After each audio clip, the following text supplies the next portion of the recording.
Assalamualaikum warahmatullahi wabarakatuh. Pada pagi hari ini kita akan memasuki materi mikrobiologi, yaitu tentang membuat media pertumbuhan bakteri. Adapun yang akan kita bahas pada pertemuan hari ini yaitu tentang medium pertumbuhan mikroorganisme, kemudian macam-macam media, lalu jenis-jenis medium, dan penyiapan medium. Pengertian dan fungsi media.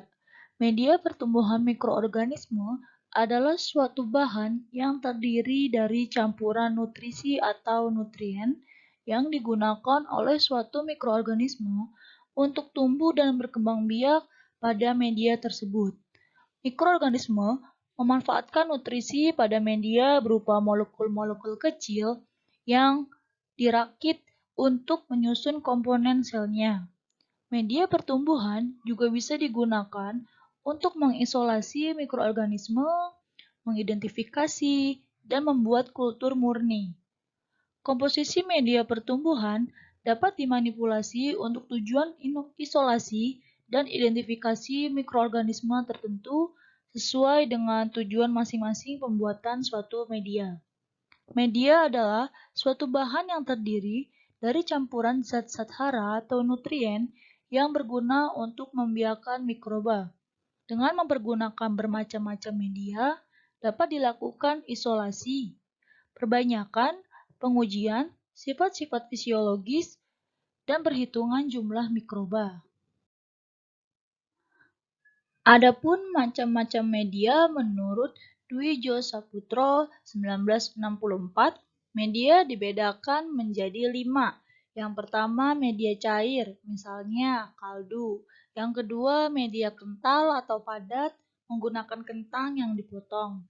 Yang ketiga media yang diperkaya. Yang keempat media yang sintetik berupa ramu-ramuan zat anorganik. Yang kelima, media kering berupa serbuk kering yang dilarutkan ke dalam air.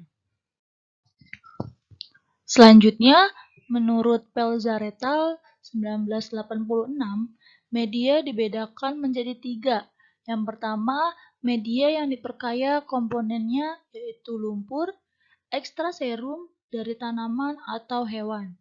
Yang kedua, media selektif yaitu bagian kimiawi secara spesifik untuk dapat tumbuh bakteri tanpa adanya halangan dari apapun. Yang ketiga, media yang berbeda yaitu menyatukan regen atau zat kimia di media untuk menghasilkan pertumbuhan yang baik setelah diinkubasi dan diinokulasi dengan mengizinkan 2 pertumbuhan bakteri yang berbeda. Selanjutnya, menurut Hadiotomo 2010, media dibedakan menjadi 2 menurut komposisi kimiawinya, yaitu medium sintetik dan medium non-sintetik atau kompleks.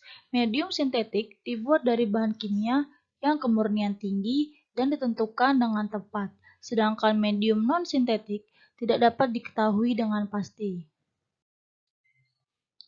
Selanjutnya ada penjelasan mengenai media Na dan PDA serta komposisinya. Media Na atau nutrien agar dan media PDA atau potato dextrose agar. Menurut Pelzar 1986, nutrien agar adalah padatan yang dimaksudkan untuk membuat media menjadi padat. Komposisi Na yaitu ada ekstrak daging sapi 3 gram, kemudian pepton 5 gram, agar 15 gram, dan air 1000 ml. Menurut Fatir 2009, komposisi PDA yaitu 400 gram kentang yang telah dikupas kulitnya, lalu 15 gram dextrosa, lalu ada 15 gram agar-agar, dan 1000 ml air, yaitu air suling atau air sumur. Media Na atau nutrien agar digunakan untuk budidaya bakteri dan untuk pencegahan organisme dalam air, limbah, kotoran, dan lainnya. Pemberdayaan mikroorganisme tidak dilakukan secara sembarangan karena dapat berakibat sangat merugikan. Oleh karena itu, dalam pemberdayaan mikroorganisme tersebut harus dapat mengidentifikasi secara pasti jenis mikroorganisme yang akan kita gunakan. Untuk melakukan proses identifikasi, harus dilakukan penyiapan medium yang meliputi kegiatan pembuatan medium dan sterilisasi terhadap bahan dan peralatan yang terkait. Selanjutnya yaitu jenis-jenis medium. Medium adalah bahan yang digunakan untuk menumbuhkan mikroorganisme. Mikroorganisme sendiri memiliki karakteristik dan ciri-ciri yang berbeda. Mikroorganisme sebagai makhluk hidup secara umum mempunyai kebutuhan dasar yang sama, yaitu air, karbon, energi, mineral, dan faktor tumbuh. Air merupakan wahana masuknya nutrien ke dalam sel dan keluarnya sekresi ataupun ekskresi dari dalam sel. Air juga diperlukan untuk berlangsungnya reaksi-reaksi enzimatik di dalam sel.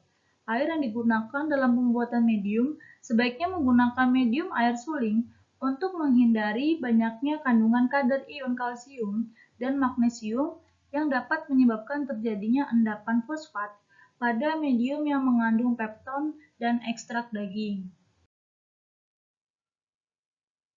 Selanjutnya, Anonim 2006 menyatakan klasifikasi media pertumbuhan mikrobia seperti pada tabel berikut.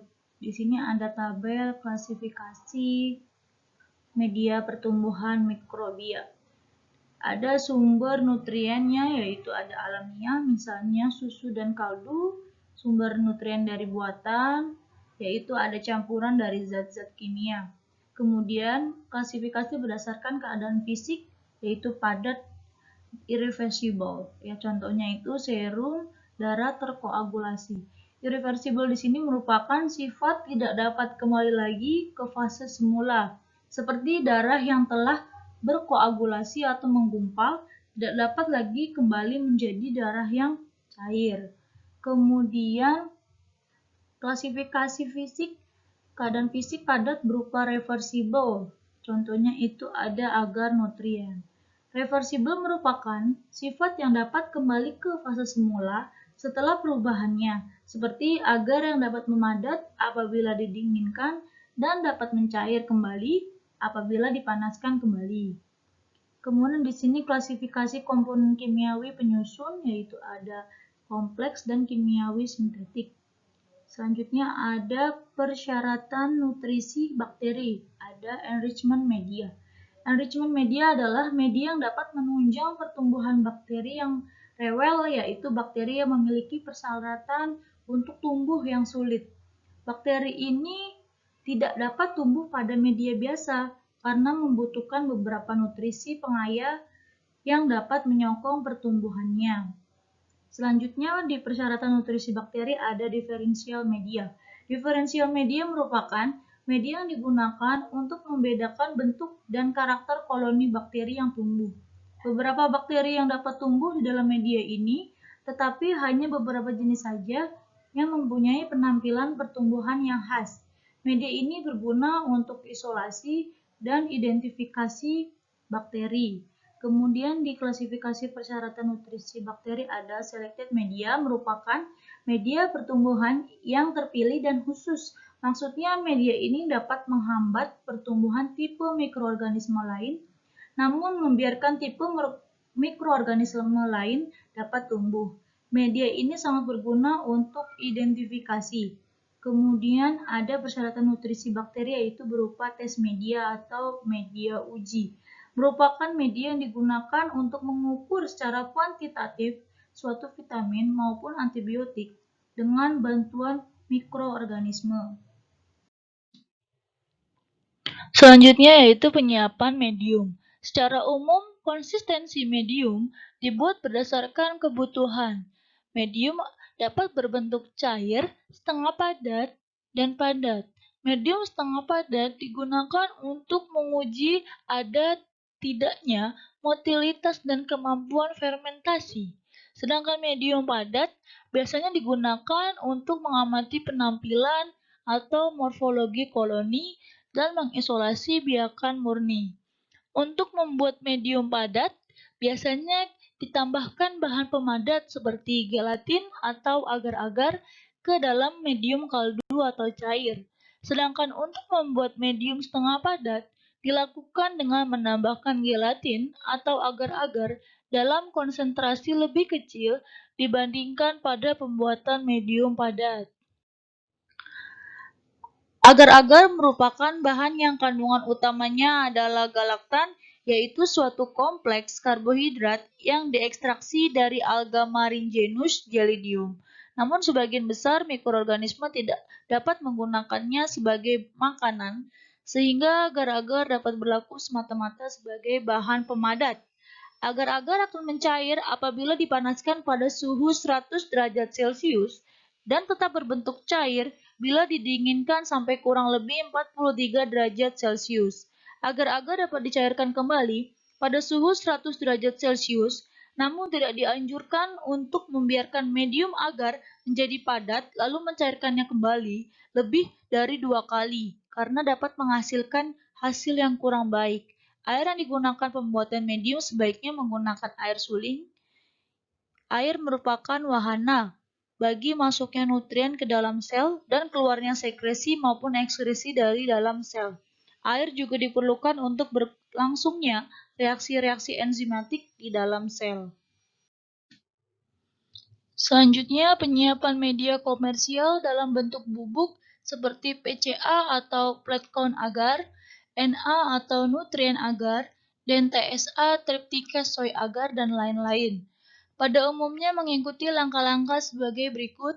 Yang pertama, setiap komponen atau medium terhidrasi atau bubuk dilarutkan ke dalam aqueous atau air suling pada volume yang tepat dan sesuai. Jadi setelah kita menimbang media berupa bubuk, sebelumnya kita sudah memasukkan aqueous atau air suling dengan volume yang tepat dan sesuai. Kemudian yang kedua, pH media ditentukan dan disesuaikan dengan nilai optimum pertumbuhan mikroorganisme sebagaimana tertera pada kemasan media komersial. Yang ketiga, dituang ke dalam media yang sesuai seperti Erlenmeyer atau tabung labu yang disumbat dengan penutup yang kuat. Biasanya sumbatan ini kita berupa kapas. Jumlah medium dan wadah yang digunakan dapat dilihat pada tabel berikut. Berikut ada tabel jumlah medium dan wadah yang digunakan. Misalnya ingin membuat medium agar miring, jumlah yang digunakan 4 mili, wadah yang digunakan untuk membuat agar miring yaitu tabung reaksi dan lain-lain. Dalam pembuatan medium ini, hal-hal yang dilakukan yang pertama yaitu sterilisasi dengan suhu dan waktu yang memadai sesuai dengan yang tertera pada kemasan. Umumnya itu pada suhu 121 derajat Celcius dengan tekanan 15 psi selama 15 menit.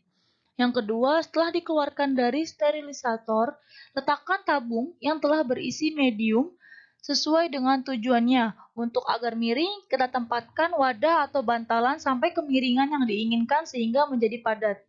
Yang ketiga, berikan identitas atau label pada media tersebut agar tidak tertukar dengan media lainnya. Karena secara umum, warna dan kondisi media relatif sama meskipun komposisinya berbeda. Sekian materi pembelajaran hari ini, semoga bermanfaat. Assalamualaikum warahmatullahi wabarakatuh.